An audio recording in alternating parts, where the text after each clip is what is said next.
સોમનાથ નામનો જિલ્લો છે જુનાગઢની બાજુમાં, અને એમાં આવેલું પ્રથમ જ્યોતિર્લિંગ એટલે કયું છે? સોમનાથ મહાદેવનું જ્યોતિર્લિંગ. એવું કહેવાય છે કે સોમનાથના દર્શન માત્રથી જ તે સર્વ પાપોમાંથી આપણને મુક્તિ મળે છે. કથા કંઈક આવી છે કે દક્ષ પ્રજાપતિ હતા, પૂર્વે થઈ ગયા દક્ષ પ્રજાપતિ, એના 27 કન્યાઓ હતી, 27 દીકરીઓ હતી. એના લગ્ન કોની સાથે કરાવ્યા? તો કે સોમદેવ સાથે. સોમદેવ એટલે ચંદ્રદેવ, આપણે જે ચંદ્રમા કહીએ છીએ ને એની સાથે એની 27 દીકરીઓને પરણાવી. પણ જે ચંદ્રમા હતા એને પ્રિય પત્ની હતી રોહિણી, એટલે એને જ એ સાર સંભાળ કરતા અથવા તો રોહિણી પ્રત્યે વધારે આકર્ષિત હતા. એટલે બીજી બધી જે 26 કન્યાઓ હતી એને એના પિતા દક્ષને કીધું કે ભાઈ અમારો પતિ તો માત્ર છે એ કોને માને છે? તો કે રોહિણીને જ એકને રાખે છે, એને જ માત્ર પ્રેમ કરે છે, એની જ સાર સંભાળ કરે છે, અમને રાખતા નથી. દક્ષ પ્રજાપતિ કોની પાસે આવે છે? તો કે ચંદ્રમા પાસે. થોડો ઠપકો આપે છે કે 27 દીકરીઓ ને તમારી સાથે પરણાવી છે, બધી જ તમારી પત્ની છે, તો બધાને સરખે ભાવે રાખો. પણ ચંદ્રમા કઈ માનતા નથી. હજી એ માત્ર ને માત્ર કોને રાખે છે? રોહિણીને રાખે છે. ફરી વખત 26 દીકરીઓ છે એ પોતાના પિતાને ફરી પાછી ફરિયાદ કરવા આવે છે. આ વખતે એના પિતા દક્ષ પ્રજાપતિને થોડો ગુસ્સો આવે છે અને ગુસ્સામાં ચંદ્રદેવને શાપ આપે છે કે તમને ક્ષય રોગ થાય. બરાબર? ક્ષય રોગ થાય એટલે ધીમે ધીમે એનું શરીર છે એ કેવું થવા લાગ્યું? ચંદ્રદેવનું ક્ષય થવા લાગ્યું. ક્ષય એટલે કે ધીમે ધીમે નબળું પડવા લાગ્યું. દિવસે તો ઠીક છે, પણ રાતના સમયની અંદર અને ધીમે ધીમે ચંદ્રમાનું શરીર છે એ ક્ષય થવા લાગ્યું, ક્ષીણ થવા લાગ્યું. એટલે જે અજવાળું પડતું ને એ અજવાળું પૃથ્વી ઉપરથી કેવું થવા લાગ્યું? ધીમે ધીમે દૂર થવા લાગ્યું. બધા દેવતાઓ મૂંઝાણા કે આ તો હવે ચંદ્રમા ધીમે ધીમે ક્ષીણ થતા રહેશે તો પૃથ્વી ઉપર હાહાકાર મચી જશે. એટલે બધા દેવતાઓ ભેગા મળી અને બ્રહ્માજી પાસે જાય છે. આપણા મુખ્ય 3 દેવતા બ્રહ્મા, વિષ્ણુ અને મહેશ, એમાંથી સર્વપ્રથમ કોની પાસે જાય છે? તો કે બ્રહ્માજી પાસે જાય છે. અને દેવતાઓ કહે છે કે આનો કંઈક ઉપાય કરો તમે, ફરી પાછા ચંદ્રદેવ છે એ સાજા થઈ જાય, એ શ્રાપ મુક્ત થાય, એવું કંઈક કરો. એટલે બ્રહ્માજીએ કીધું કે દક્ષનો શ્રાપ કઈ પાછો લઈ શકાય નહીં, પણ હું એનો ઉપાય સૂચવી શકું તમને. બરાબર? સર્વ દેવતાઓ અને દક્ષ પ્રજાપતિને લઈ અને પ્રભાસ તીર્થમાં જાઓ. જે હું તમને અત્યારે સોમનાથ વાત કરું છું, ગીર સોમનાથ જિલ્લો કહું છું, એ પૂર્વે કયા નામે ઓળખાતું હતું? પ્રભાસ ક્ષેત્રના નામે ઓળખાતું હતું. તો ત્યારે એ જાય છે ત્યાં પ્રભાસ ક્ષેત્રની અંદર અને દેવતાઓની સાથે ચંદ્રમા જે છે, ચંદ્ર ભગવાન છે એ શિવની ઉપાસના કરે છે. બરાબર? મૃત્યુંજય મંત્રનો જાપ કરે છે.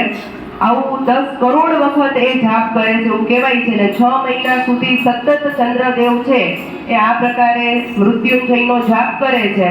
ભગવાન દયાળુ છે, આપણને ખબર છે, ભોળેનાથ, અને એ પ્રગટ થાય છે અને એને વરદાન માંગવાનું કહે છે. ચંદ્રદેવ કહે છે કે મને મળેલું જે શ્રાપ છે એમાંથી મને મુક્ત કરો.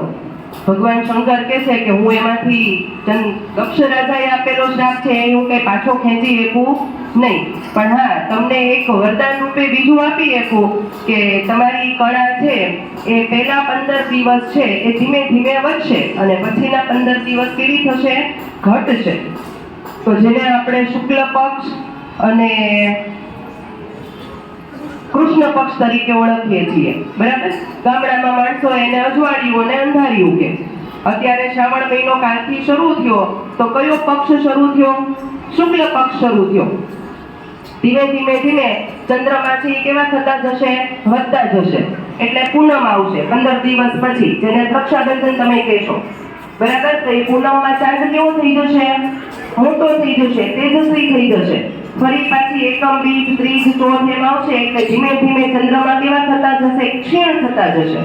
અને અમાસ આવશે એટલે એ અંધારિયું થઈ જશે. તો આવું ભગવાન શંકરે કીધું કે ધીમે ધીમે તમારી કળા પહેલા વધશે અને પછી ઘટશે.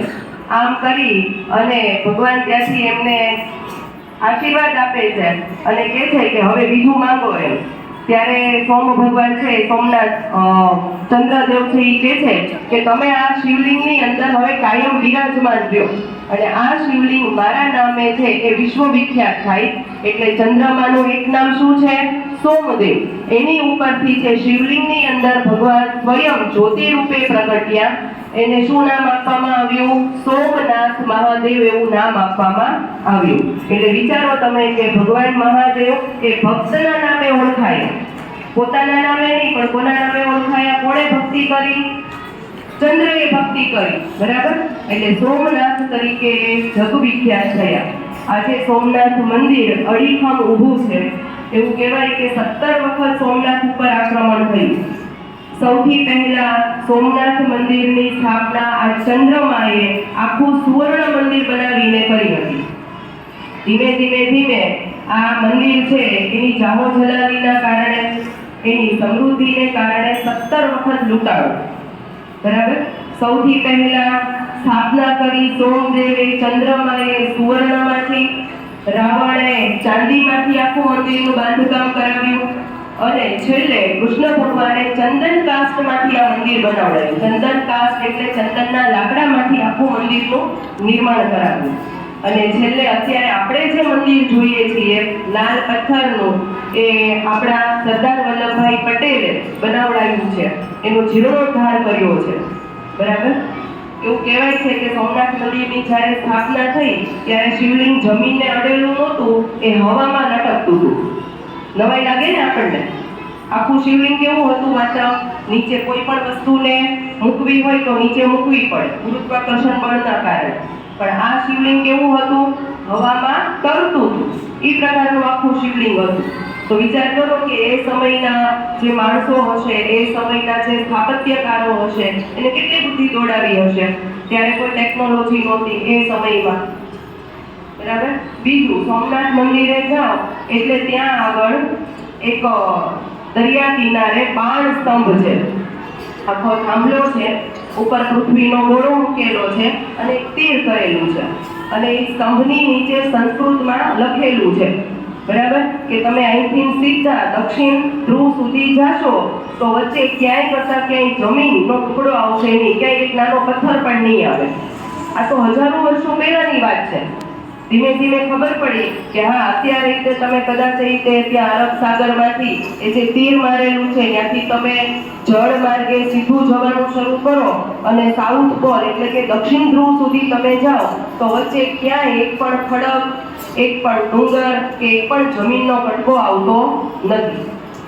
કહેવાનો મતલબ એવો છે કે હજારો વર્ષો પહેલા એ સ્તંભ ત્યાં આગળ બનેલો હતો અને ત્યારે એવું લખેલું હતું કે અહીંથી સીધે સીધું પાણી જશે, વચ્ચે ક્યાંય જમીન આવશે નહીં. તો પહેલાના માણસોને કેમ ખબર પડી હશે?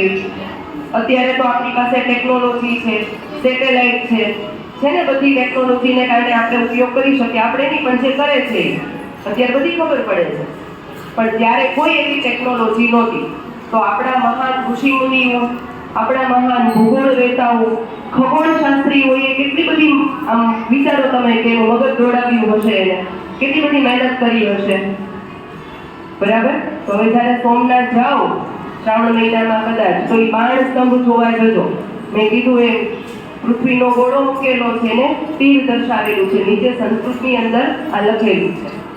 તો આ સોમનાથ મહાદેવની કથા હતી. બોલો સોમનાથ મહાદેવની